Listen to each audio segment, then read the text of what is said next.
Praise Lord. प्रभु को महिमा मिले।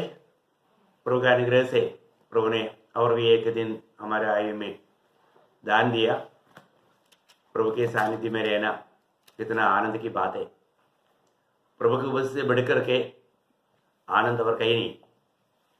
दुनिया के लोग इस कोरोना के कारण कितनी प्रकार दुख और निराशा में डूबे हुई अवस्था में रहने के समय में भी उन लोगों के बीच में उस स्वर्गीय आनंद में रहने के लिए प्रभु ने हमें कृपा दिया।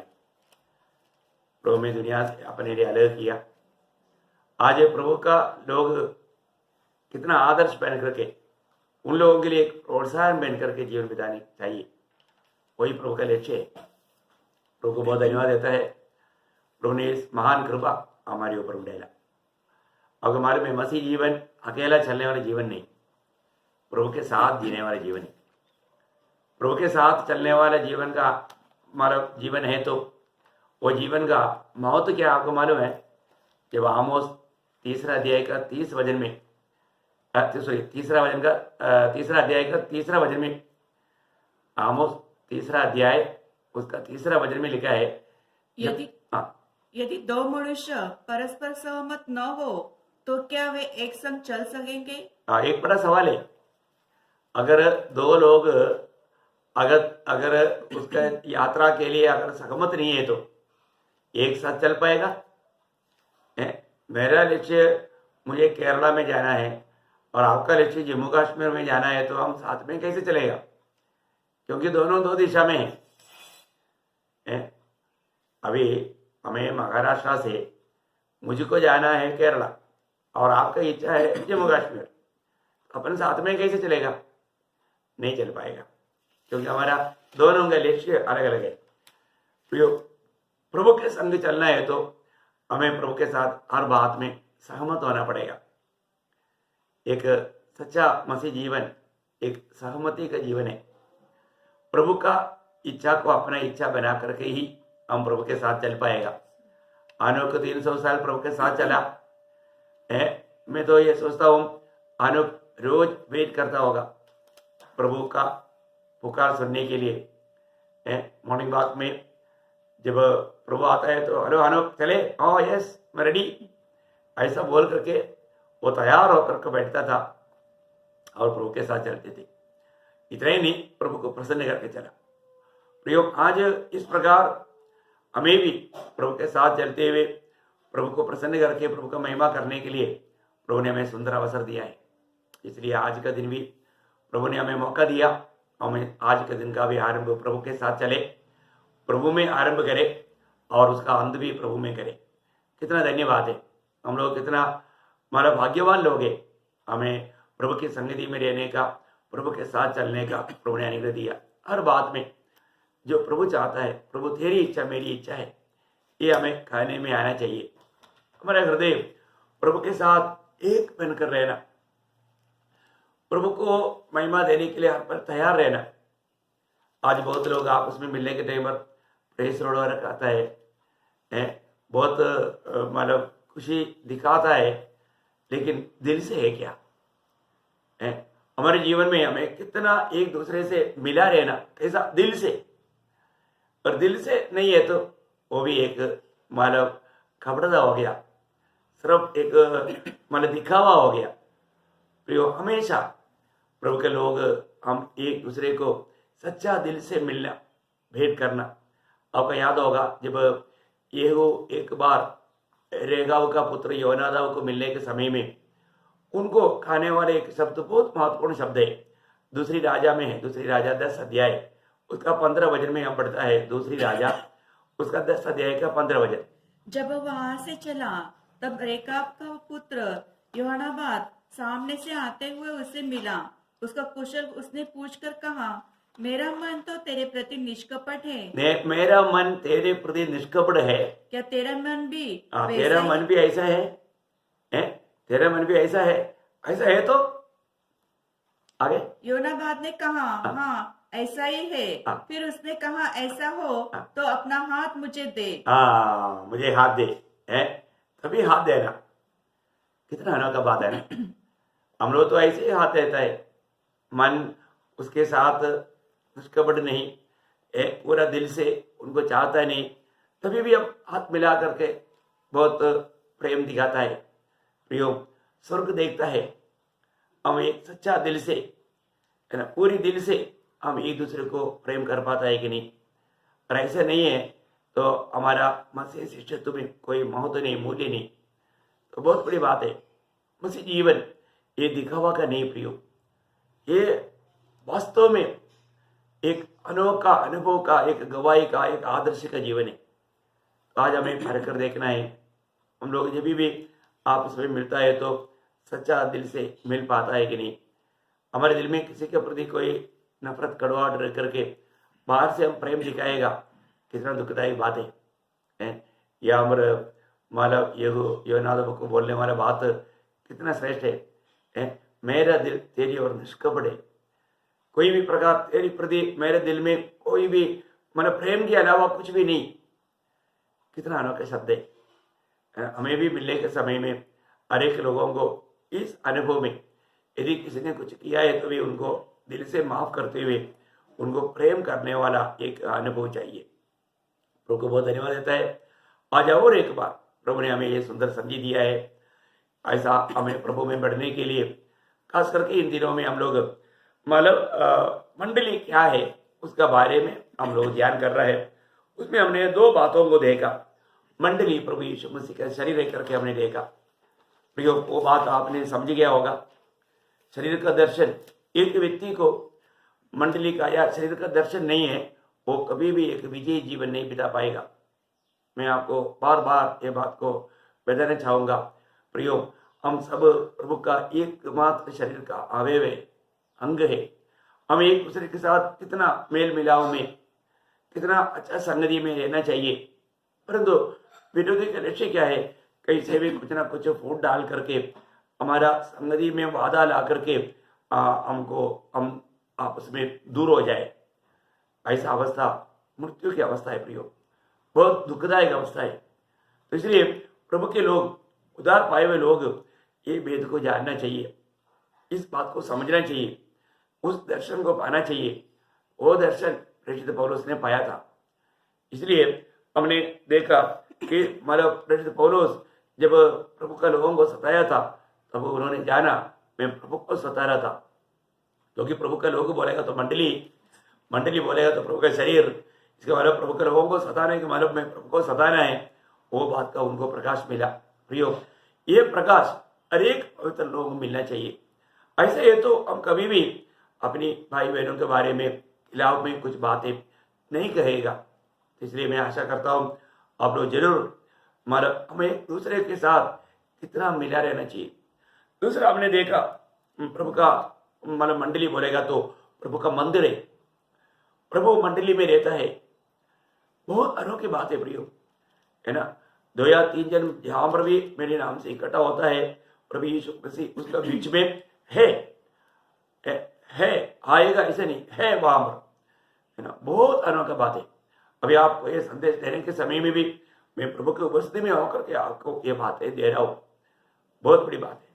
मैं आपको कहना चाहता हूँ अपने जीवन में प्रभु के प्रति, प्रभु का वचन के प्रति हमें बहुत अच्छा अभ्यास चाहिए। प्रभु का उपस्थिति कितना अनोखा बात है। प्रभु का उपस्थिति में प्रभु हमें उन भेद की बातों को सिखाता है और रोज रोज हम प्रभु को सीखना कितना अनोखा बात है। प्रियो, प्रभु मंडली में रहता है। प्रभु जब मंडली में रहता है तो मंडली का सब कुछ प्रभु है ना। मंडली में प्रभु की आलोचना सुनते हैं।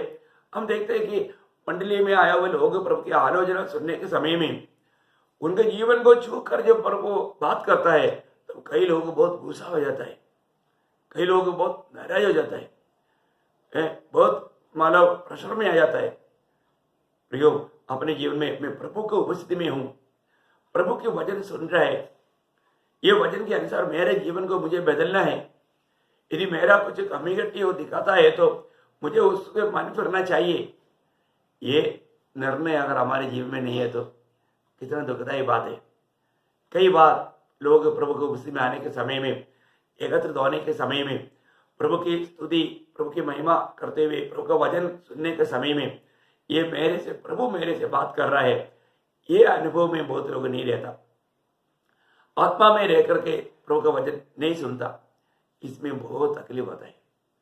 मैं आपको बताना चाहूंगा, कितनी बार शायद धोखा खाया होगा। प्रियो, हमको जो भी प्रभु की आलोचना है उसको सच्चा दिल से, सच्चे मन से, सच्ची भावना से हमें स्वीकारना चाहिए। आज मैं मंडली का तीसरी बात मैं आपको बताना चाहूंगा। मंडली एक भेद है, मंडली एक रहस्य है। मंडली मतलब सबको ये बात मंडली का असलियत बात नहीं मालूम। मंडली एक भेद है। मैं आपको 10 बात बताया था, उसमें तीसरा बात है मंडली एक भेद है। जब एफिसियों के पत्री उसका तीसरा अध्याय उसका 4-5 वजह पर, एफिसियों तीसरा अध्याय का 4-5, जिससे तुम पढ़कर जान सको हाँ।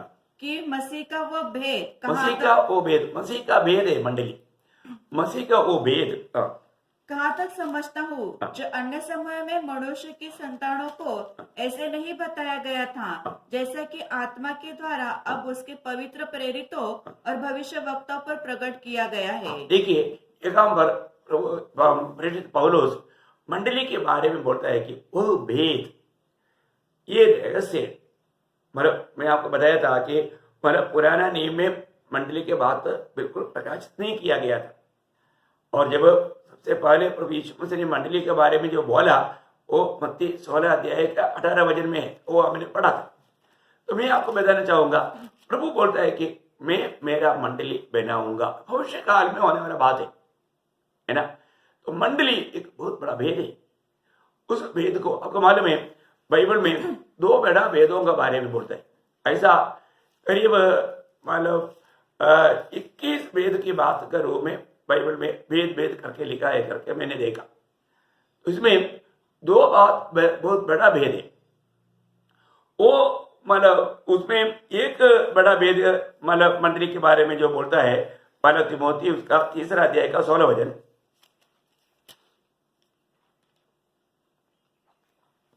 इसमें संदेह नहीं कि भक्ति का भेद गंभीर है, अर्थात वह जो शरीर में प्रकट हुआ, आत्मा में धर्मी ठहराया, स्वर्गदूतों को दिखाई दिया, अन्य जाति में उसका प्रचार हुआ, जगत पे उस पर विश्वास किया गया और महिमा में ऊपर उठाया गया। देखा, यहाँ पर बोला है ये भेद तो बड़ा है। वापस पढ़ना शुरुआत। इसमें संदेह नहीं कि भक्ति का भेद तो गंभीर है। भक्ति का भेद तो गंभीर है। ये आपको सबको मालूम है, प्रभु यीशु मसीह इस दुनिया में आना और वो मतलब उनका जन्म होना और जीवन और मृत्यु और जी उड़ना और स्वर्गारोहण, ये एक बड़ा भेद के रूप में यहाँ पर बताया गया। मैं एक बात आपको बताना चाहूँगा, इसके बारे में पिछला एक यूट्यूब में है, आप इसलिए वो बात को देख सकते हैं। मैं इसमें ज़्यादा इसमें अभी विवरण देना नहीं चाहता। तो बहुत बड़ी बात, ये एक बड़ा भेद है, भक्ति का एक बड़ा भेद करके यहाँ पर हम लोग पढ़ते हैं। उसी प्रकार मंडली के बारे में कोई एफिसियों के पत्री में अगर आप वापस आएंगे, उसका 5 अध्याय उसका 32 वचन में भी मंडली के बारे में, खास करके मंडली और प्रभु यीशु मसीह के बारे में यहाँ पर एक बड़ा भेद के रूप में लिखा है। एफिसियों 5 अध्याय का 32 वचन, यह भेद तो बड़ा है, पर मैं यहाँ मसीह और कलीसिया के विषय में कहता हूँ। देखिए, मसीह और कलीसिया, ये भेद बड़ा है बोलता है, ये भेद बड़ा है। प्रियो, सामान्य रीति में साधारण लोगों को ये समझना कठिन है। मंडली सच में एक बड़ा भेद है। मंडली जीवन में आने के बाद में हम लोग किस प्रकार का जीवन बिताना है, ये बात को जानना बहुत जरूरी बात है। आपको मालूम है, बहुत से बातों में मतलब एक छाया के रूप में पुराने नियम में हमको मिलता है। तो बाइबल का टोटल बाइबल में आपको मालूम है 2 व्यक्ति में सारा मानव पीढ़ी, मानव जाति है, 2 व्यक्ति में। वो बात हम कहाँ देखता है, जब पहला कुरिन्थी उसका 15 अध्याय उसका मतलब 45 वचन में ऐसे ही लिखा भी है कि प्रथम मनुष्य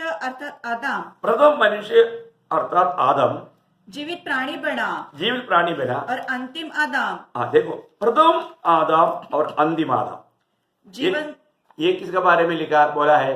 प्रभु यीशु मसीह के बारे में। हाँ, जीवनदायक आत्मा बना। हाँ, देखा, जीवनदायक आत्मा बना मतलब तो प्रथम मनुष्य आदाम और अंतिम आदाम करके यहाँ पर बताया गया। मैं आपको बताना चाहता हूँ मतलब बाइबल में ये दो व्यक्ति में सारे मनुष्य है ना। तो अगर हम प्रथम आदाम में हैं अभी भी, तो हमारे लिए कोई आशा का बात है ही नहीं। अभी हम कहाँ होना चाहिए? हम मसीह में होना चाहिए, अंतिम आदाम में होना चाहिए। क्योंकि जो प्रथम आदाम में जो भी है उसी 15 अध्याय का 22 से मरना। और जैसे आदाम में सब मरते हैं। हाँ, देखा, आदाम में है तो, और पहला आदाम में है तो वो मृत्यु के लिए, क्योंकि हमारा आदम पाप करने के कारण सभी लोग पापी बन गया, सभी लोग नरक के लिए नियुक्त है, वो मृत्यु के लिए। अब विशेष इसको बहुत गौरव से जानना। आगे वैसे ही मसीह में सब जिलाए जाएंगे। हाँ, मसीह में है तो सब जिलाया जाएगा बोलेगा तो वो अनंत जीवन में है, वो प्रभु के सन्निधि में प्रभु के साथ रहेगा। तो आज मैं उस पहला आदम में है या अंतिम आदम में है? दोनों को आदम कहा गया, मतलब उसमें बहुत बड़ा झुंड है। वो एक व्यक्ति का नाम नहीं। उत्पत्ति 5 अध्याय का 2 वचन में हम देख सकता है पहला आदम के बारे में क्या कहा, उन्हें या बहुवचन में बताया है ना। 5:2, उत्पत्ति 5:2। उसने नर और नारी करके मनुष्यों की सृष्टि की और उन्हें आशीष दी और उनकी सृष्टि के दिन उनका नाम आदम रखा। हाँ, उनका नाम है, उसका नाम नहीं, उनका। इसके मतलब बहुवचन है। हाँ, मतलब उन्हें आदम करके कहा गया। अब देखिए कितना अनमोल बात है। अपने जीवन में मतलब उस आदम में सारे मानव पीढ़ी था। तो इसलिए हमारे जीवन में इस कारण हम लोग जन्म से ही पापी है। आदम या हव्वा का मतलब स्वभाव हमारे जीवन में आया। कोई भी बच्चे को कोई पाप करने के लिए सिखाने की जरूरत नहीं। वो एक एक काम करता है तो हमको अचंभा लगता है कि इस बच्चे को कौन सिखाया, क्योंकि उनका उस स्वभाव जीवन में वो स्वभाव है, वो आदाब्य स्वभाव है। पर जब हम प्रभु का सुसमाचार सुन करके जब उद्धार पाते हैं, नया जन्म पाते हैं, हमारे जीवन बदल जाता है और हम आखिरी आदम प्रभु यीशु मसीह में आता है, प्रभु यीशु मसीह के स्वभाव हमारे जीवन में आता है। कितना श्रेष्ठ बात है। यहाँ पर पौलुस एफेसियों 5:32 में कहता है कि मंडली एक बहुत बड़ा भेद है बोलते हैं, और ये यीशु मसीह और मंडली के बारे में कह रहा है। यीशु मसीह और मंडली बाइबल का एक बहुत बड़ा भेद की बात है। मैंने आपको पहले भी बताया कि यीशु मसीह बोलेगा तो परमेश्वर का भेद है, और उस यीशु मसीह का भेद है मंडली। ऐसा है तो ये दोनों भेदों को जानना कितना अनोखी बात है। आपको मालूम है कि मतलब आदम यीशु मसीह का एक छाया का आदम है। तो जब रोमियो का पत्री 5 अध्याय का 14 वचन में लिखा है कि मतलब यीशु मसीह जिस प्रकार ये दुनिया में मनुष्य बनकर आने वाला है उसका प्रतिरूप में आदम को बनाया गया। आप पढ़िएगा 5:14। जिन्होंने उस आदम जो उस आने वाला का चिन्ह है। देखा, आने वाला का चिन्ह है, पर यीशु मसीह का एक चिन्ह था आदम। तो आप आदम की जीवन को अगर देखेगा तो बहुत से बात मंडली और प्रभु यीशु मसीह और मंडली के बात या मालूम पड़ने के लिए आसानी हो जाएगा। आदम को आपको मालूम है परमेश्वर ने सारा सृष्टि बनाया और सारा सृष्टि को देखा, प्रभु ने बोला अच्छा है, अच्छा है। परंतु एक ही बात यहां पर हम देखते हैं कि प्रभु ने अच्छा नहीं करके देखा। वो क्या था मालूम है? जब इस विषय को मतलब मंडली का भी उस महान भेद को जानने के लिए ये भाग पढ़ करके ध्यान करना सभी पवित्र लोगों के लिए बहुत आश्चर्य की बात है। अब मैं आपको बताऊं, आप बाइबल निकाल करके उत्पत्ति किताब 2 अध्याय उसका 18 से 24 तक वचन अगर आप बहुत प्रार्थना के साथ पढ़ेंगे, उसमें से आपको मंडली का भी महान भेद आपको समझ में आएगा। यीशु मसीह और मंडली का वो महान भेद जानने के लिए जो पहला आदम उनके जीवन को अगर आप पढ़ेगा समझेगा तो बहुत आसानी हो जाएगा। अब पढ़ेंगे उत्पत्ति 2 अध्याय 18 से 24। फिर यहोवा परमेश्वर ने कहा, आदम का अकेला रहना अच्छा नहीं, मैं उसके लिए एक ऐसा सहायक बनाऊंगा जो उससे मेल खाए। और यहोवा परमेश्वर भूमि में से सब जाति के बनेले पशुओं और आकाश के सब भांति के पक्षियों को रचकर आदम के पास ले आया कि देखे कि वह उसका क्या क्या नाम रखता है।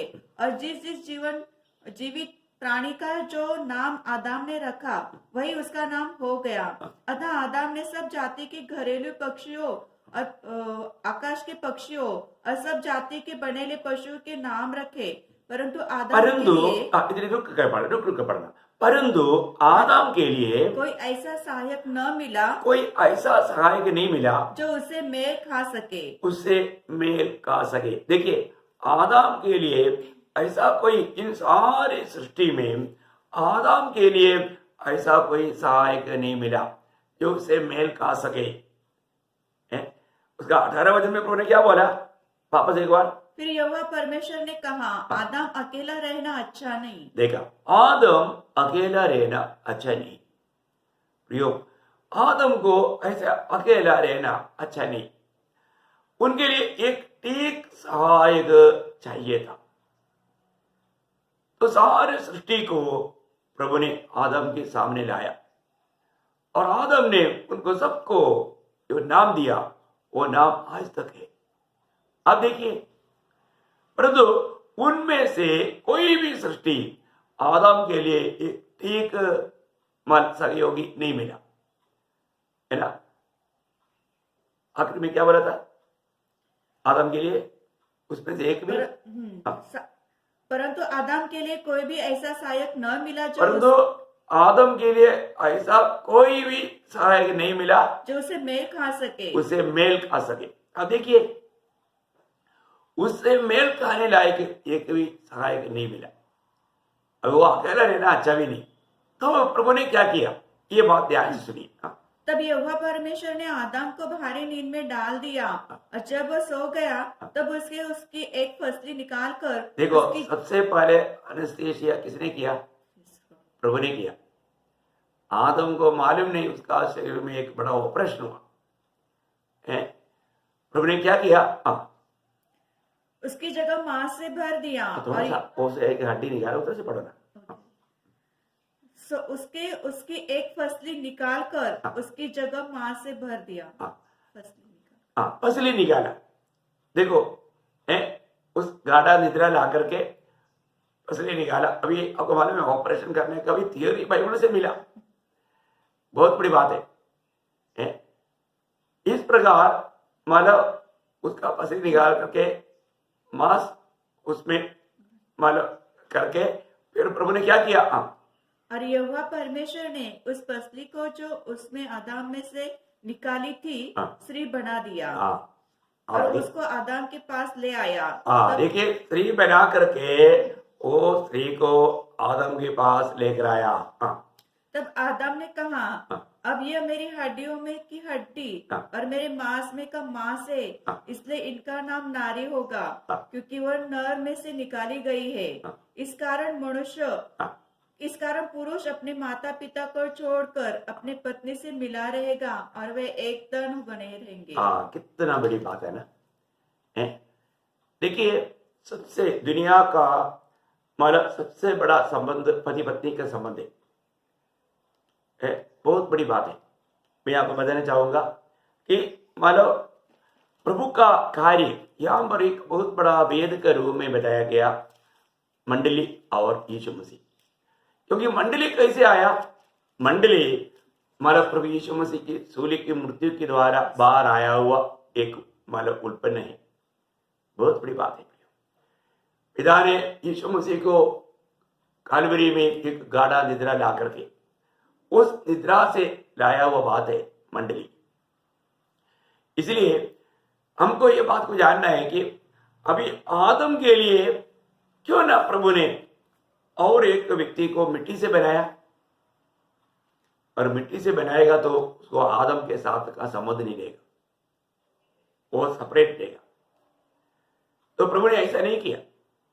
प्रभु ने वहां पर हम देखते हैं कि प्रभु ने आदम से ही निकाला, इसलिए उसको देख करके आदम ने बोला ये मेरा हड्डी से हड्डी और मेरा मांस से मांस है, ये नर से निकाला गया इसलिए नारी कहेगा।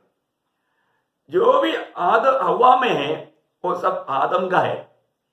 इसका मतलब मंडली का भी खूबी क्या है, मंडली जब मसीह से निकला है तो मंडली में जो भी है वो सब मसीह का है। जो मसीह का नहीं, ऐसा बात अगर मंडली में रहेगा तो मंडली प्रभु का मंडली नहीं। आपको बात समझना थोड़ा कठिन रहेगा, मैं और भी आपको वो बात को आपको बताना चाहूंगा। देखिए आदम में जो था वही हवा में है, क्योंकि पूर्ण रूप में हवा आदम से निकाला गया। इसी प्रकार मंडली कहां से आया, मंडली यीशु मसीह से आया। जब मंडली यीशु मसीह से निकला है तो मतलब मंडली में जो भी है वो सब कुछ मसीह का ही होना है, बाहर से कुछ नहीं।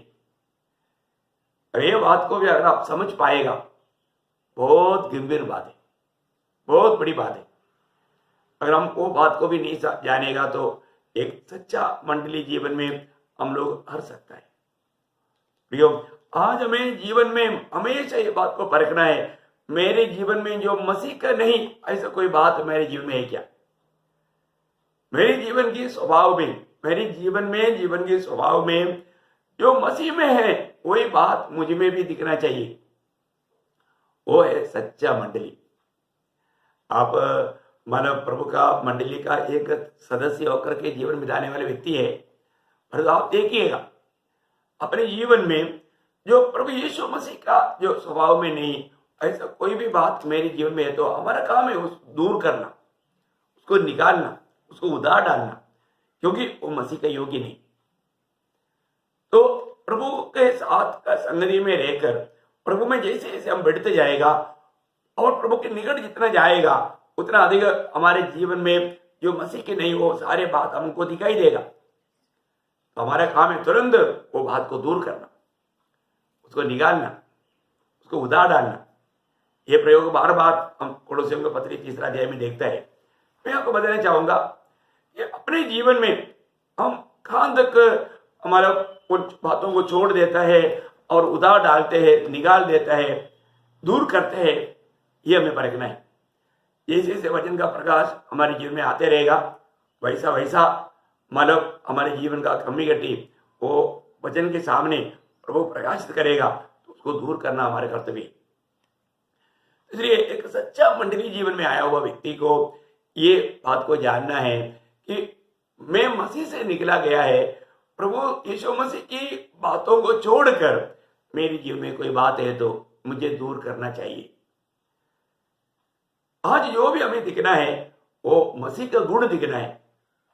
उसके लिए मसीह जीवन में आया हुआ हर एक व्यक्ति प्रभु के साथ कैसे जोड़ा हुआ है करके प्रभु ने जो बोला यूहन्ना का सुसमाचार 15 अध्याय का 4-5 वचन, बहुत सुंदर बात है। प्रियो, हम लोग पूर्ण रूप में मसीह से एकदम जुड़ा हुआ एक जीवन है, उसमें जो भी गुण आना है तो मसीह का ही गुण आना है। उसका एक दृष्टांत यहाँ पर प्रभु ने कहा, वो दाखलता का दृष्टांत। उसमें सभी वचन पढ़ करके इतना चिंतन करने के लिए टाइम नहीं, मैं उसका 4-5 वचन पढ़ना चाहता हूँ। तुम मुझ में बने रहो और मैं तुम में। जैसे डाली यदि दाखलता में बनी न रहे तो अपने आप में नहीं फल सकती, वैसे ही तुम भी यदि मुझ में बने न रहो तो नहीं फल सकते। मैं दाखलता हूँ और तुम डालियां हो। जो मुझ में बना रहता है और मैं उसमें, वो बहुत फल फलता है, क्योंकि मुझसे अलग होकर तुम कुछ भी नहीं कर सकते। देखो, आपने ध्यान से सुना होगा, आप बाइबल खोलकर अपना भाव को पढ़ना। यहाँ पर हमारा प्रभु के साथ का नाता है, मतलब दाखलता और डाली। हम सब लोग डाली है, हर एक विश्वासी उस दाखलता के साथ जोड़ा हुआ एक एक डालियां है। अब देखिए, हम किसी प्रकार उसके साथ जोड़ा जाने के लायक नहीं था, प्रभु ने हमें जोड़ दिया। हम लोग कितना भाग्यवान लोग हैं।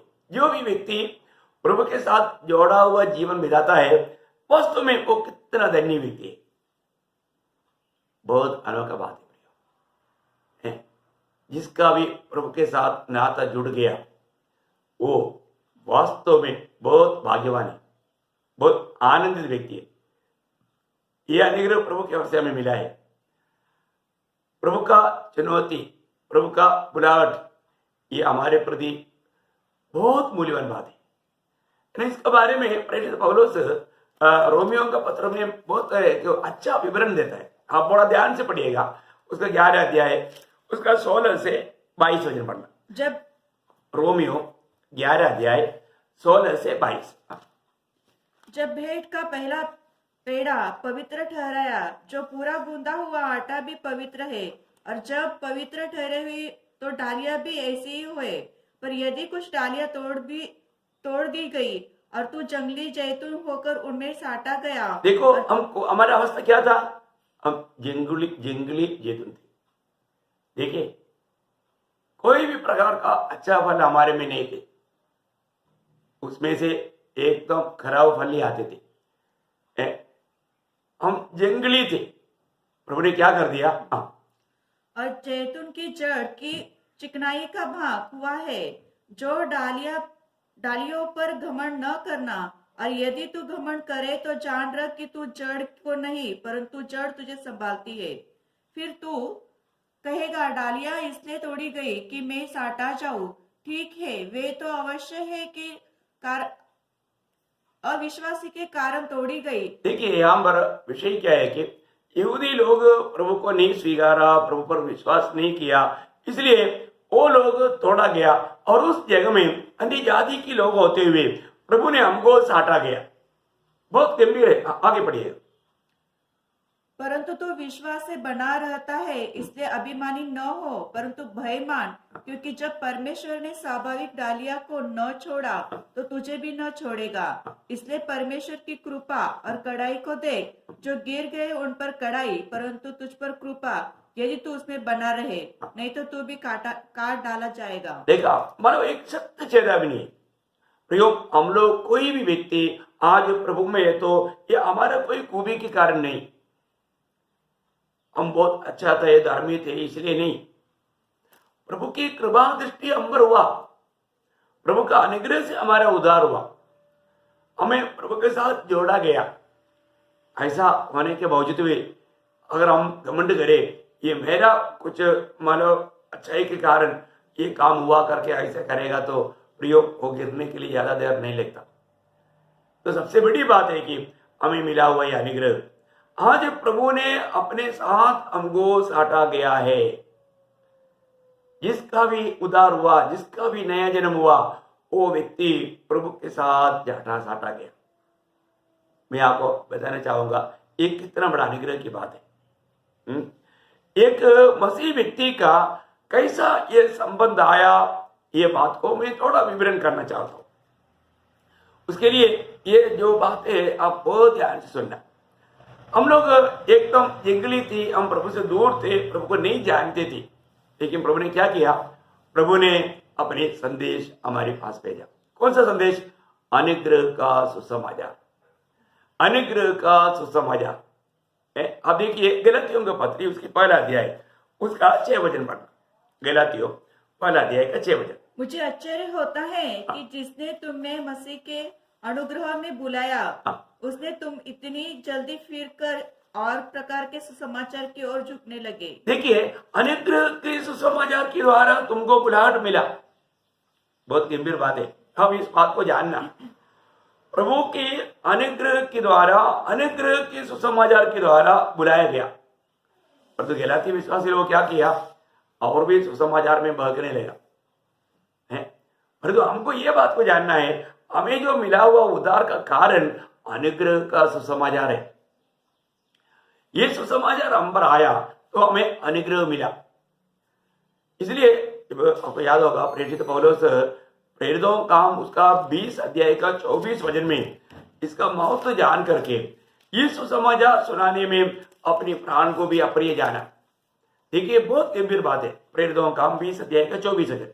परंतु मैं अपने प्राण को कुछ नहीं समझता हाँ। कि उसे प्रिय जानूं, वरन यह कि मैं अपनी दौड़ को और उस सेवा को पूरी करूं जो मैंने परमेश्वर के अनुग्रह के सुसमाचार पर परमेश्वर के अनुग्रह के सुसमाचार पर गवाही देने के लिए हाँ। प्रभु यीशु से पाई है। देखो, बहुत बड़ी बात है प्रियो। ये अनुग्रह की सुसमाचार आज मेरे और आपके हाथ में है। इसको हम कहां तक उपयोग में लाता है, ये बात को हमें जानना है। बहुत ही अनमोल बात है।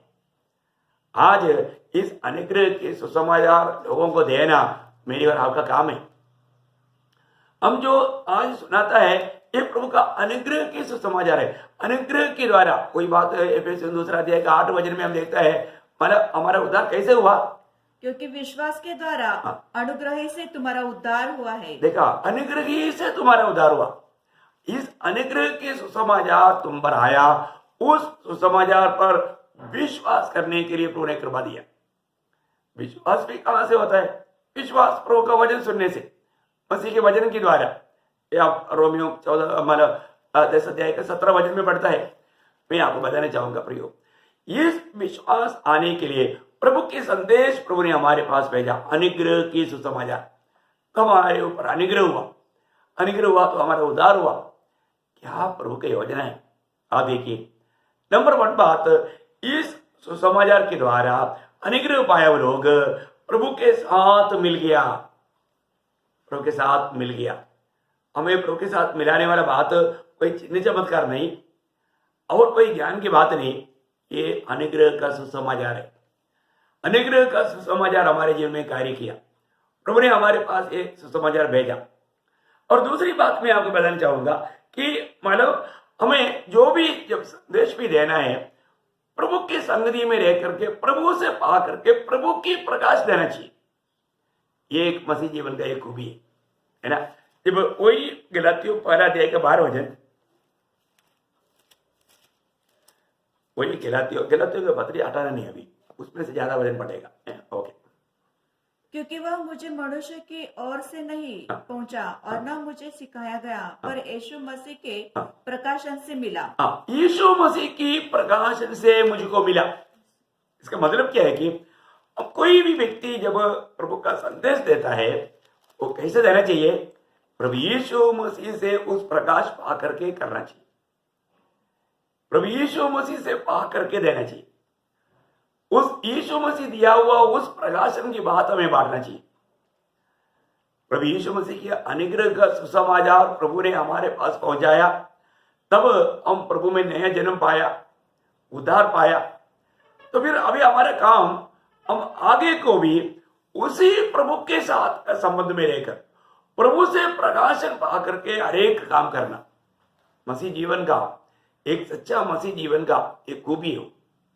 मंडली जीवन में आया हुआ सच्चा मंडली का सदस्य ये भी मतलब वचन मतलब बांटेगा या संदेश देगा, वो प्रभु की प्रकाशन से मिला हुआ होना चाहिए, यीशु मसीह की ओर से पाया होना चाहिए। आपको याद होगा जब 1 कोरिन्थियों 11 अध्याय का 23 वचन में प्रेरित पौलुस गवाही देता है, जो मैंने प्रभु से पाई और तुम्हें पहुंचा दी है। प्रभु से पाया और तुम्हें पहुंचा दिया है। इसका मतलब क्या है कि मतलब एक सच्चा मंडली जब भी जो संदेश आता है वो प्रभु से पा करके प्रभु का लोगों को देता है। बहुत बड़ी बात है। मंडली प्रभु का है। मंडली में जो मतलब नियुक्त किया हुआ लोग वो प्रभु की ओर से नियुक्त है। जब प्रेरितों का 20 अध्याय का 28 वचन भी प्रभु का दासों को बुला करके प्रेरित पौलुस समझाने के टाइम पर क्या बोला था? इसलिए अपनी और पूरे झुंड की चौकसी करो। अपनी और पूरे झुंड का वही चौकसी करना जिसमें पवित्र आत्मा ने तुम्हें अध्यक्ष ठहराया है। कौन मंडली के अध्यक्ष ठहराया? पवित्र आत्मा ने, क्योंकि मंडली प्रभु का है। प्रभु की मंडली को चलाने वालों को भी कोई संगठन नियुक्त नहीं करता, कोई धर्म नियुक्त नहीं करता है, या कोई बाइबल कॉलेज का सर्टिफिकेट उसको नियुक्त नहीं करता। पवित्र आत्मा, वही तो ओरिजिनल मंडली है। प्रभु की मंडली है तो वो मंडली का अगुआ प्रभु की पवित्र आत्मा से नियुक्त रहेगा। ऐसा नियुक्ति अगर नहीं पाया तो भी प्रभु का मंडली करके नहीं कर सकता, वो अगुआ प्रभु की ओर से नहीं है। आज हम जितना भी देखता है संगठन के लोग 3 साल के बाद में ट्रांसफर होकर के आता है, वो कुछ दिन अपना काम करके अपना टाइम पास करके अपनी जो भी फायदा उठा करके नहीं हो जाता है, उसको या पेट का कोई बोझ है क्या प्रभु से पा करके वो खिला पाता है। ये सब एक दुनिया का सिस्टम है, बाबेल है प्रियो, एक बाबेल बना रहे लोग, प्रभु की मंडली को नहीं बना रहे। ऐसे बोलने से बहुत लोग शायद मेरे से नाराज हो जाएगा, लेकिन ये सच्चाई है बात। प्रभु की मंडली, उसके अगुआ प्रभु के आत्मा के द्वारा नियुक्त किया जाता है। त्रिएक परमेश्वर ही उस काम को करता है, क्योंकि मंडली प्रभु का है, तो मंडली का अगुवाई प्रभु के ओर से नियुक्त है। और आगे कि तुम परमेश्वर की कलीसिया की रखवाली करो। हाँ देखा, परमेश्वर का मंडली का रखवाला करना इस नियुक्त लोगों का काम है। उनको पालन पोषण दे करके उनको बढ़ाना, ये बिल्कुल प्रभु का लोगों का काम है, नियुक्त लोगों का काम है। आपको मालूम है हमारा पत्रोस को नियुक्त करने के टाइम पर प्रभु ने क्या बोला था, है ना, जब मान लो यूहन्ना का सुसमाचार उसका 15 अध्याय उसका 17 वचन, यूहन्ना का सुसमाचार 15 अध्याय का 17 वचन, इन बातों की आज्ञा मैं तुम्हें इसलिए देता हूँ। सॉरी, यूहन्ना 21 अध्याय का 17 वचन, मैंने चैप्टर गलत बोला, यूहन्ना 21 अध्याय का 17 वचन। उसने तीसरी बार उसे कहा, हे शिमोन यूहन्ना के पुत्र, क्या तो मुझसे इससे प्रीति रखता है? तब पतरस उदास हुआ कि उसने उसे तीसरी बार ऐसा कहा, क्या तो मुझसे प्रीति रखता है?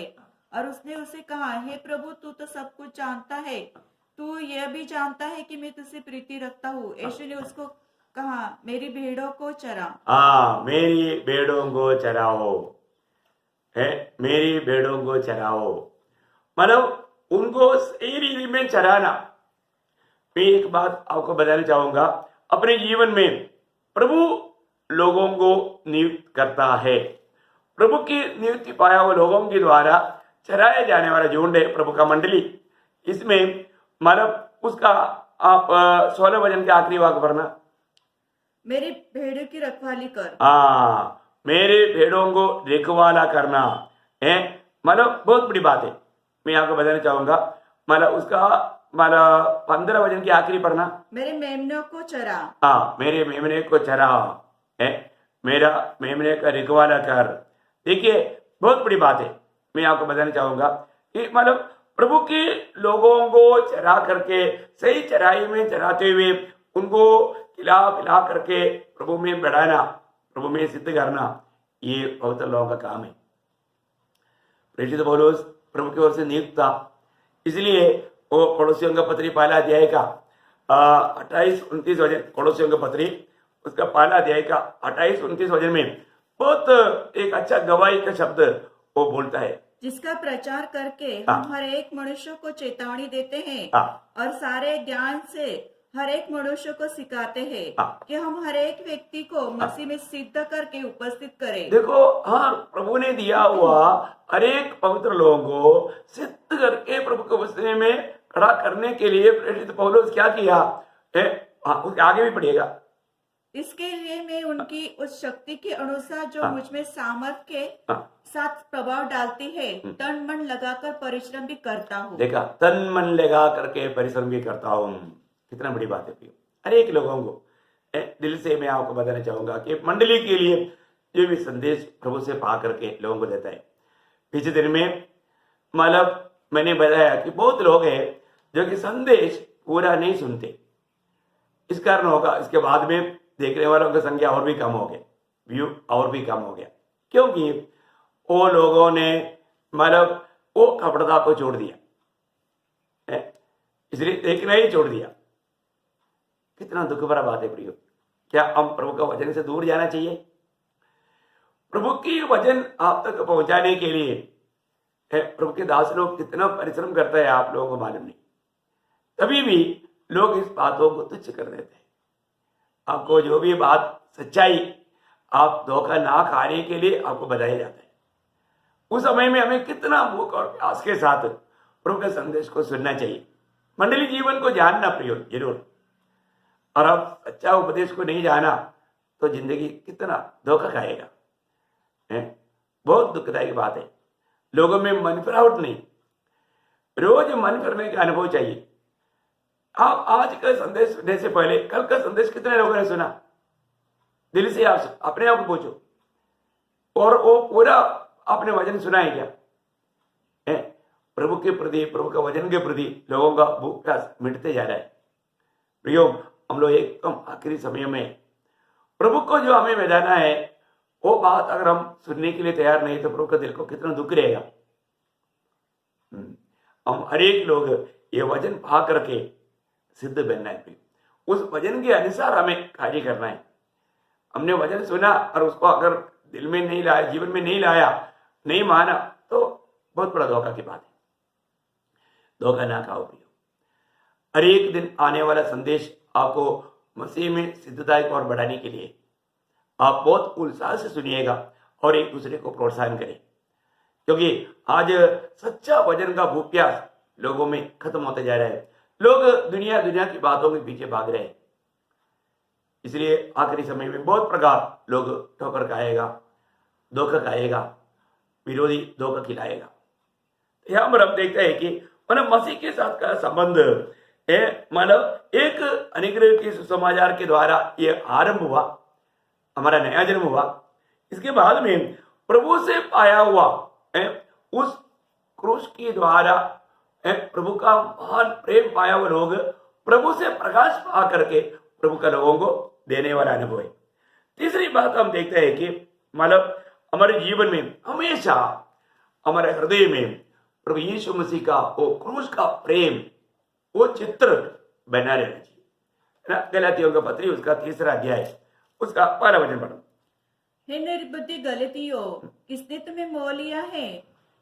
तुम्हारी तो मानो आंखों के सामने यीशु मसीह क्रूस पर दिखाई गया। देखिए, मतलब हमेशा हर एक व्यक्ति एक सच्चा विजय जीवन बिताना चाहता है तो है ना, वो क्रूस का प्रकाश आपको प्राप्त करना जरूरी बात है।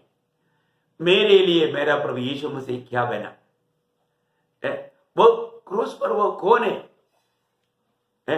इतना महान सुंदर प्रभु यीशु मसीह इतना विरूप क्यों बना है? वो बात को हमें जानना पड़ेगा।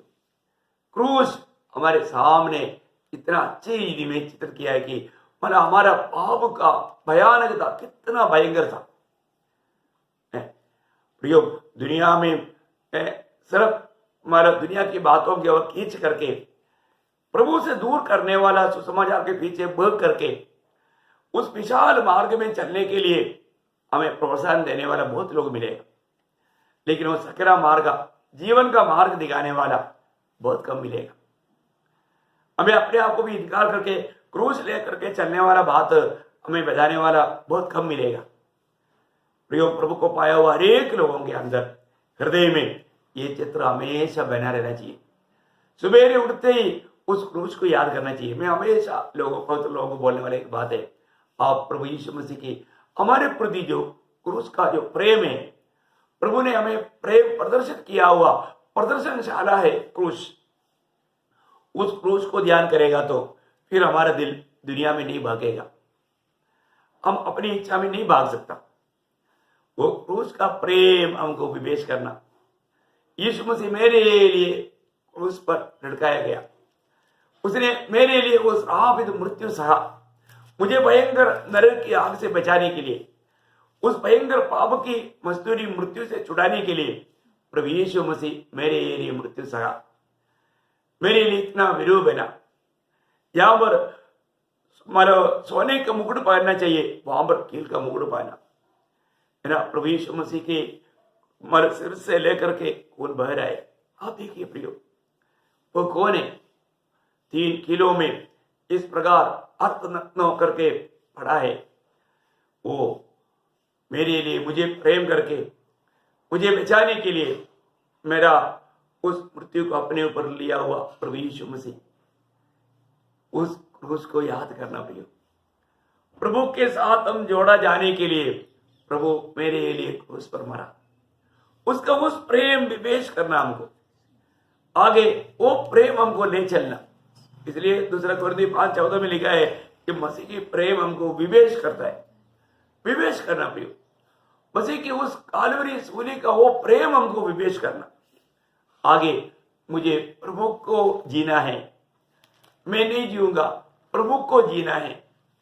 प्रियो, ये हमारा कर्तव्य है। आज इस रीति में, ये अनुभव में मैं जीवन बिता पा रहा है कि नहीं, ये बात को हमें परखना। चौथी बात वहां पर मैं आपसे बताना चाहूंगा, गलातियों 5 अध्याय का पहला वचन में, मतलब एक बात आप जानना, मसीह जीवन में हमेशा हमें जुआ लेना है। प्रभु ने हमें आजाद किया। प्रियो, आप पढ़ के सुनिएगा, गलातियों 5:1। मसीह ने स्वतंत्रता के लिए हमें स्वतंत्र किया है, अतः इसमें स्थिर रहो और दासत्व के जुए में फिर से न जूतो। दासत्व की जुए में फिर से ना जूतो। देखिए, हम एक समय में पाप की दासत्व में पड़े थे। जो भी पाप करता है वो पाप का दास है करके हम लोग यूहन्ना 8 अध्याय का 34 वचन में पढ़ता है। यूहन्ना 8:34 है ना। देखिए, एक बात मैं आपको बताऊं, हमारे जीवन में मतलब हर एक बात प्रभु के वचन में कितना क्लियर कहा है। 8 अध्याय का 34 वचन। यीशु ने उनको उत्तर दिया, मैं तुमसे सच सच कहता हूँ कि जो कोई पाप करता है वो पाप का दास है। देखिए, जो कोई पाप करता है वो पाप का दास है। तो अभी हम दासत्व का मतलब जुआ हमारे ऊपर था, हम वही करते ही रहता था। परंतु अभी हमें प्रभु ने मुक्त किया, हमें आजाद किया। उस पाप के दासत्व से प्रभु ने हमें छुड़ाया। आज भी हमें एक जुआ लेना है, वो यीशु मसीह के जुआ है। ये बात भूलना नहीं। पाप की दासत्व का जुआ को हमने छोड़ दिया, एक दूसरा जुआ के साथ हम जोड़ दिया। वो कौन है? आपको याद होगा, जब मत्ती के सुसमाचार उसका 11 अध्याय का 29 वचन। प्रयोग आज क्या किया? पाप की जुआ से छुड़ा दिया तो दूसरा जुआ लेने के लिए लोग तैयार नहीं हुआ, वो बात भूल गया। यहाँ पर यीशु मसीह कहता है मत्ती 11 अध्याय का 29 वचन, मेरा जुआ अपने ऊपर उठा लो और मुझसे सीखो, क्योंकि मैं नम्र और मन में दीन हूँ और तुम अपने मन में विश्राम पाओगे। देखिए, हमें रोज प्रयोग हमें मतलब प्रभु के सन्निधि में, प्रभु की सेवा में बढ़ने के लिए हमें प्रभु ने दिया हुआ उस प्रभु का जुआ को हमें अपने ऊपर लेना है। आपको मालूम है, जुआ खेती में 2 बैलों को बांध करके खेती में काम कराता है। तो हमारा कोई भी काम, प्रभु का सेवा, हमेशा वो जुआ लिया हुआ अनुभव होना चाहिए। एक साइड में यीशु मसीह और एक्चुअली हमें लीड करने वाला यीशु मसीह होना चाहिए। यीशु मसीह की लीड में वो सेवा चलना चाहिए। कितना अनोखी बात है। यीशु मसीह वो जुआ का एक भाग में है तो वो सारा भार यीशु मसीह ही ले लेता है। कितना धन्य जीवन है मसीह जीवन है। प्रभु ने हमें आजाद किया है, तो प्रियो उस आजादी में बना रहने के लिए हमें प्रभु का जुआ लेना चाहिए। वापस दासत्व का जुआ के नीचे जाने ना देना है। हम किसी प्रकार का हम भाव में गिरने नहीं देना, हमें सावधान रहना है। क्योंकि जो भी प्रभु से जन्मा हुआ व्यक्ति की एक खूबी क्या है, वो जब पहला यूहन्ना 5 का 18 वचन, पहला यूहन्ना 5 अध्याय का 18 वचन, हम जानते हैं कि जो कोई परमेश्वर से उत्पन्न हुआ है वो पाप नहीं करता, पर जो परमेश्वर से उत्पन्न हुआ उसे वह बचाए रखता है और वो दुष्ट उसे छूने नहीं पाता। देखा, बोले तो अनेक उद्धार पाए हुआ लोग वो पाप की जुआ की नींद से छुटकारा पाया है, तो अभी आगे को वो पाप करता नहीं और पाप करने का मौका होने पर भी वो भाग जाता है। वो उन बातों से दूर जाता है। कितना अनोखी बात है। अपन आज भी हम देखते हैं, जाने अनजाने कई प्रकार लोग वापस पाप की दासत्व की जुआ में फंस जाते हैं। इसलिए उनका स्वर्गीय आनंद नष्ट होता है, सच्चा शांति से मतलब वंचित हो जाता है, उनकी आशा तक टूट जाता है। प्रियो, एक बात जानना, जब भी अगर आप भाव में जीवन बिताओगे आपको सच्चा उद्धार का आनंद नहीं देगा। सही प्रकार एक विजयी जीवन बिताने में आप सक्सेस नहीं होगा। इसलिए अपने आप को परखना है। आज प्रभु ने मुझे आजाद किया है, तो उस आजादी में बना रहने के लिए हमारा कर्तव्य है हम प्रभु का जुआ लेकर प्रभु के साथ चलना, हमेशा उस जुआ के साथ जोड़ा रहना। कितना अनमोल बात है। कितना श्रेष्ठ बात है। ओके, 5वीं बात मैं आपको बताऊं, वही गलातियों उसका 6 अध्याय का दूसरा वचन पढ़ना। गलातियों उसका 6 अध्याय का दूसरा वचन। तुम एक दूसरे का भार उठाओ हाँ, और इस प्रकार मसीह की व्यवस्था को पूरी करो। देखा, एक सच्चा मसीह जीवन की बात है। मंडली जीवन में आया हुआ हर एक लोगों का एक कर्तव्य है, एक दूसरे का भार उड़ाना। प्रभु ने हमें दिया हुआ व्यवस्था है। हम आज व्यवस्था का दिन नहीं, गुलाम नहीं। प्रभु ने हमें व्यवस्था से छुटकारा दिया और जो मसीह ने हमको एक व्यवस्था दिया, वो व्यवस्था एक दूसरे का भार उड़ाना। कितना अनोखा बात है ना। आज बहुत लोग स्वार्थी है, वो तो हमने कल भी देखा। अंत समय में क्या है, अपनी अपनी बात। दूसरे लोग आत्मीय जीवन में अगर गिर रहे तो गिरने दो, उनकी चिंता नहीं। ऐसा नहीं प्रियो, प्रभु का यीशु मसीह ने हमें दिया हुआ एक व्यवस्था है, हमें एक दूसरे का भार उड़ाना है, एक दूसरे के बारे में हमें चिंता करना है। ये अगर नहीं करता तो प्रभु का उस व्यवस्था को हम पूरा नहीं करता। मैं जब पहला कोरिन्थी 10 अध्याय उसका 24 वचन, पहला कोरिन्थी 10 अध्याय का 24 वचन। कोई अपनी ही भलाई को नहीं, कोई अपने ही भलाई को नहीं, वरन दूसरों की भी भलाई को ढूंढे। प्रियो, दूसरी की भी भलाई ढूंढना, वो भी प्रभु में सिद्ध होकर के प्रभु के लिए अच्छा काम करने वाला बनना चाहिए, है ना। नासिक मंडली में हमने हमेशा ये प्रयास किया है, हर एक लोग प्रभु में बढ़े, हर एक लोग प्रभु का सेवा में बढ़े, अनंत काल का दर्शन में वो प्रभु का योग्य जीवन बिताए। इसलिए जितना भी मतलब किसी प्रकार का भी योग्यता नहीं था, उनको प्रोत्साहन देते देते वे लोग अच्छा प्रभु का सेवकाई करने लगे। लेकिन कई लोग सेवा करते करते थोड़ा घमंडी हो गया, उसमें गिरावट आया, वो उनकी बात है, उनको लेखा देना पड़ेगा। लेकिन हमने सबको प्रोत्साहन दिया, प्रभु का कार्य करने में प्रोत्साहन दिया। प्रियो, मंडली पूर्ण रूप में एक सच्चा प्रभु का मंडली, पूरा लोग सुसमाचारक लोग है, सुवार्ता देने वाले लोग है। ऐसे एक मंडली है प्रभु कृपा से, नासिक मंडली। मैं पवित्र लोगों के लिए प्रभु को धन्यवाद देता हूं। और जो इस रीति में वो काम करता है, वो सब प्रभु परखता है। प्रभु से उस दिन बहुत सम्मान पाना चाहिए, बहुत सम्मान पाना चाहिए। यहां पर हमें प्रभु की व्यवस्था को, यीशु मसीह की व्यवस्था को पूरा करना, उसके लिए क्या करना, वापस एक बार गलातियों उसका 6 अध्याय का दूसरा वचन पढ़िए। तुम एक दूसरे का भार उठाओ, एक दूसरे की भार उठाओ, इस प्रकार मसीह की व्यवस्था को पूरी करो। मसीह की व्यवस्था है, प्रभु यीशु मसीह ने हमें दिया वो व्यवस्था है प्रियो। उस व्यवस्था को हमें जानना और मानना जरूरी बात है। हमें एक दूसरे का भार उड़ाना है ना। कई प्रकार, कई लोग दबाव में है, तकलीफ में है, क्लेश में है, दुख में है, निराशा में है, अशांति में है, दुखी है, तो उनको प्रोत्साहन देना, उनका चिंता करना, उनको अच्छा प्रबोधन देकर के उनको प्रोत्साहन देना, हर प्रकार उनका हौसला बढ़ाना, ये सब एक आत्मिक जन का कर्तव्य है। आज हम उन बातों में प्रभु में होकर के करता है कि नहीं। मसीह के साथ जोड़ा हुआ व्यक्तियों में एक कार्य होते रहना चाहिए, इसमें कोई बाधा नहीं आना चाहिए। ओके, मैं और एक चटुआ बात आपको बताऊं, कोई गलातियों 6 अध्याय का 14 वचन।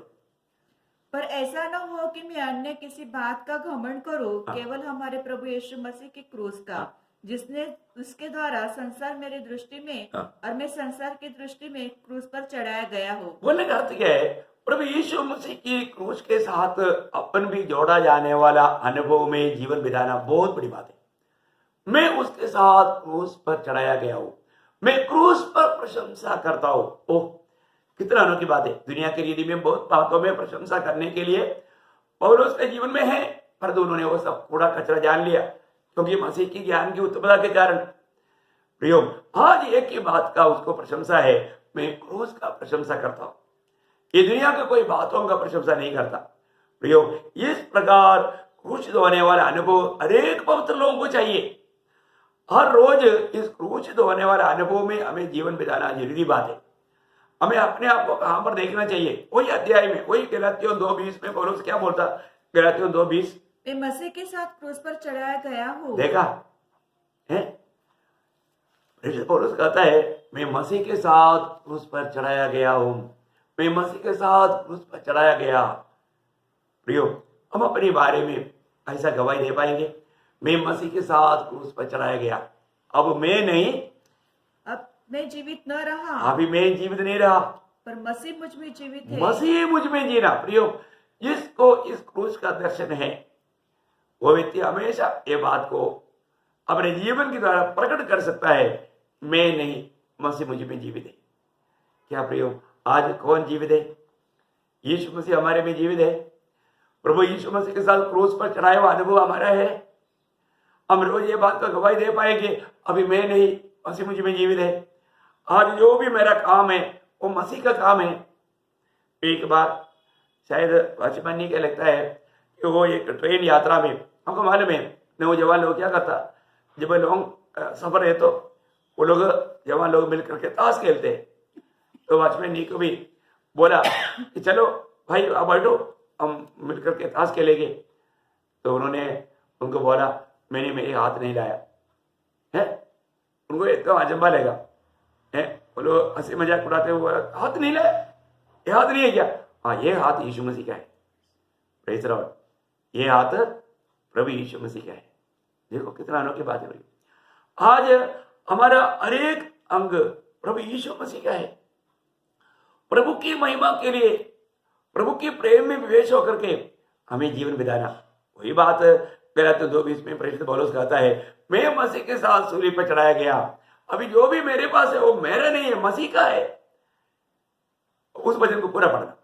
मैं मसीह के साथ क्रूस पर चढ़ाया गया हूँ, अब मैं जीवित न रहा, पर मसीह मुझ में जीवित है, और मैं शरीर में अब जो जीवित हूँ तो केवल उस विश्वास से जीवित हूँ, केवल उस विश्वास में आज मैं मसीह में जीवित हूँ जो परमेश्वर के पुत्र पर है, जिसने मुझसे प्रेम किया और मेरे लिए अपने आप को दे दिया। देखा, जिसने मुझको प्रेम किया, वो एक व्यक्तिगत एक गहरा संबंध है। प्रियो, आपको मालूम है हमारा हर एक लोगों को प्रभु एक व्यक्तिगत रीति में बुलाता है।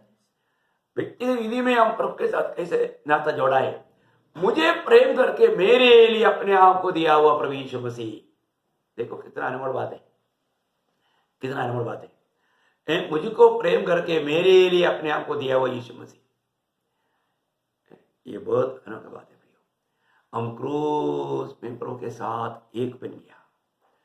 हमारे पुराने मनुष्य को भी प्रभु ने अपने उसमें अपने साथ लिया। उस सच्चा प्रकाश प्रभु में पाकर के जीवन बिताना ना, एक सच्चा मसीह जीवन, मंडली जीवन एक सच में रहस्य है। अगर और एक बात बोल के मैं वही गलातियों 6:17 में मतलब पौलुस का गवाही देने वाले एक शब्द है।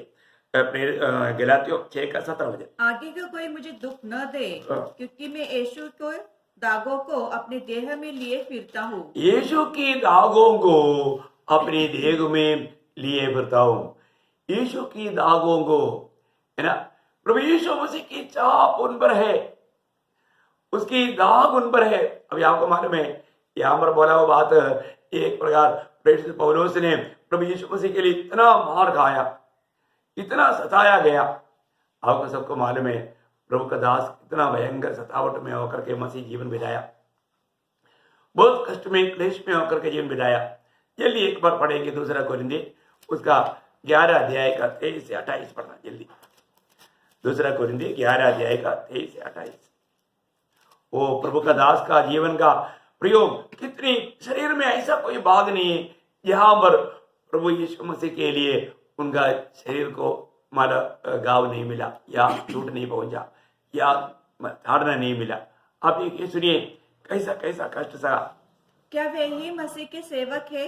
मैं पागल के समान कहता हूँ, मैं उनसे बढ़कर हूँ, अधिक परिश्रम करने में। अधिक परिश्रम करने में। देखिए प्रभु का दास हरेक के प्रति इतना परिश्रम करते थे, अधिक परिश्रम करने में, बार बार कैद होने में। देखो एक बार नहीं, बार बार कैद हुआ, बार बार जेल में लेकर डाला, बार बार उनको सताया। हाँ, कोड़े खाने में। हाँ देखो कोड़े खाने में। आप देखिए, आपको मालूम है रोबी सरकार का कोड़े खाने का अर्थ कितना गंभीर है, कितना बार खाया, आगे लिखा है। बार बार मृत्यु के जोखिमों में। 5 बार मैंने यहूदियों के हाथ से 39 कोड़े खाए। आप देखो, एक बार नहीं, 2 बार नहीं, 5 बार। कोड़े मारने का बात सुनेगा तो लोगों का पूरा जान निकल जाता। और एक बार नहीं, 5 बार आप सोचिए वो शरीर की अवस्था क्या रहेगा। और आगे 3 बार मैंने बेतें खाई। आप सब सुनिएगा, सारे बात को बयान करने के लिए टाइम नहीं। आप देखो प्रिय, कितनी प्रकार कष्ट क्लेश में प्रेरित पौलुस का जीवन बिताया। एक बार मुझ पर पथराव किया गया। 3 बार जहाज जिस पर मैं चढ़ा था टूट गए। एक रात दिन मैंने समुद्र में काटा। मैं बार बार यात्राओं में, नदियों के जोखिमों में, डाकुओं के जोखिमों में, अपने जाति वालों के जोखिमों में, अन्य जातियों से जोखिमों में, नगरों के जोखिमों में से, जंगल के जोखिमों में, समुद्र के जोखिमों में, झूठे भाइयों के बीच जोखिम में रहा। परिश्रम और कष्ट में, बार बार जागते रहने में, भूख प्यास में, बार बार उपवास करने में, जाड़े में उघाड़े में रहने में और अन्य बातों को छोड़ जिसका वर्णन मैं नहीं करता, सब कलीसियाओं की चिंता प्रतिदिन मुझे दबाती है। देखो अभी आप देखिए, ये चित्र को आप थोड़ा बनाकर देखिए फिर आप सावधान से अपनी बाइबल में पढ़कर देखना। एक सच्चा सुभक्ति का जीवन बिताया हुआ प्रभु का महान एक श्रेष्ठ दास प्रेरित पौलुस का जीवन का अनुभव है। उन्होंने कोई गुनाह नहीं किया, प्रभु में आने के बाद में उस प्रभु को जिया। इसलिए प्रभु प्रेरित पौलुस ने गवाही दिया, मेरे लिए जीना मसीह मरना लाभ है करके फिलिपियों 1:21 में। मैं आपको बताना चाहूंगा प्रियो, आज हमारा जीवन, मंडली जीवन, ये एक बहुत बड़ा रहस्य है प्रियो। ये क्यों होता है? क्योंकि प्रभु ने हमें दिया हुआ आदर्श है। प्रभु के कदमों पर कदम मिलाकर चलने वाले लोगों के जीवन में ये बाधाएं आएगा। कितना अनोखी बात है ना। आपने कभी जाना एक सच्चा मंडली प्रियो, इसलिए मैं बोला मंडली एक भेद है। आज भी इस प्रकार की सतावटों में चलने वाले कितने लोग हैं? सही मंडली जीवन बिताने वाले लोगों को ये दुनिया बिल्कुल सह नहीं सकता। वो कहीं ना कहीं रीति में सताते रहेगा। एक सारा दुनिया शैतान के हथियार होकर के, उनकी आत्मा हाथ का एक वेपन होकर के प्रभु के लोगों के खिलाफ में काम करते रहेगा। इसलिए मैं एक बात आपको बताना चाहता हूं, हम जब प्रभु में आ गए तो प्रभु का साथ का हमारा संगति कितना अटूट संगति है। जैसा आदम में जो था वही हवा में था, वही बात आज मंडली में लाना, ये प्रभु यीशु मसीह का योजना है। इसलिए हमें उस पुराना आदम से छुड़ा करके उस आखिरी आदम मसीह में लाया हुआ उस महान प्रभु आज भी हमारे जीवन में महान कार्य कर रहा है ना। फिलिपियों 1:6 में हम पढ़ता है, मतलब फिलिपियों 1:6 में, जिसने तुम में भले काम आरंभ किया वो मसीह के दिन तक पूरा करेगा। मसीह के दिन तक पूरा करेगा। प्रियो, रोज रोज हमारे जीवन में जो प्रभु के लायक नहीं, जो मसीह की नहीं, ऐसे बातों को दूर करना ये हमारा कर्तव्य है। कितना अनोखा बात है। जैसा यीशु मसीह परमेश्वर का भेद है और यीशु मसीह का भेद है मंडली एक भेद है प्रियो। जो मंडली जीवन में आया हुआ सच्चा पवित्र लोग इस प्रकार पवित्रता में सिद्धता पाने के लिए हर एक बुराई को दूर करते हुए कोई भी प्रभु के प्रति कुछ भी कष्ट तकलीफ में आनंद होकर के प्रभु का सेवा करेगा, प्रभु का भक्ति करेगा, प्रभु को महिमा देगा। आज अपने जीवन कैसा है? मैं एक सच्चा मंडली जीवन बिताने वाला व्यक्ति है क्या? मेरा सच में उद्धार हुआ है क्या? मैं उस प्रभु की राहों पर है क्या? प्रियो, एक सच्चा भेद है। ये दुनिया को नहीं समझेगा। दुनिया सच्चा भक्तों को शायद दोष लगाएगा। जैसे योग के बारे में योग मित्र लोग आकर के बोला, तुम इतना पवित्र जीवन बिताता है, तो प्रभु को प्रसन्न करने वाले जीवन बिताता है, तो ऐसे विपत्ति क्यों? वो लोगों ने दोष लगाया। इसी प्रकार आज भी सच्चा भक्तों को दुनिया दोष लगाता है। मैं एक बात आपको बताना चाहूंगा, प्रभु में पहली बात प्रभु की आत्मा पाकर, प्रभु के सत्य वचन को थामा रहकर, प्रभु यीशु मसीह के कदमों पर कदम मिलाकर जो प्रेरित लोगों के जीवन में आया हुआ उन अनुभवों को भी हमारे लिए एक प्रोत्साहन होकर के उसको भी ध्यान करके आगे बढ़ना। दिन प्रतिदिन मसीह के रूप बनते जाना। हमारा प्रभु जल्दी आएगा, आज आ सकता है। आज प्रभु आएगा तो प्रभु के आगमन की तैयारी में है कि नहीं, ये बात को परखना। मैं खुशी खबरी आपको बताना चाहूंगा, प्रभु का आगमन देरी हुआ तो इस संडे को भी, जैसे हम पिछले संडे को इकट्ठा हुआ था, ऐसे हम हॉल में इकट्ठा होगा 2 बार होकर के। जैसे पिछली बार आया ऐसे ही लोग मतलब सुबह सेक्शन में आया, दूसरे सेक्शन में आया वो लोग, और जो लोग नहीं पहली बार आ पाया वो लोग भी मतलब दोबारा सेक्शन में आने के लिए प्रयास कीजिएगा। फिर भी आपकी सुविधा के अनुसार कोई भी बात है तो आप जरूर फोन करना। तो मैं आपको प्रोत्साहन देना चाहता हूँ, कोई भी संगति से दूर ना रहे प्रयोग। प्रभु अभी हमें मौका बना कर दिया है।